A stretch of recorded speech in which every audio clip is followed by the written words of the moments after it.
Here I have BLUBOO Maya, and today I'm going to show you how to change keyboard language on this device.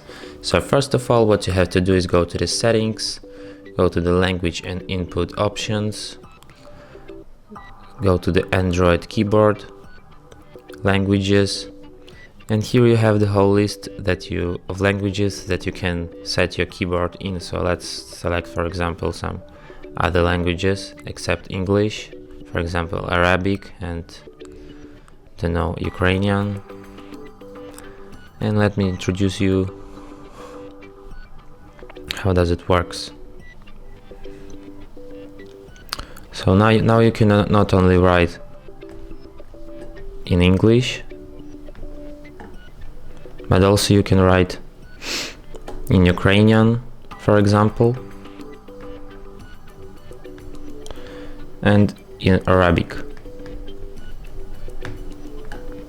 And that's it. Thanks for watching. If you find this tutorial useful, don't forget to hit that like button and subscribe to our channel.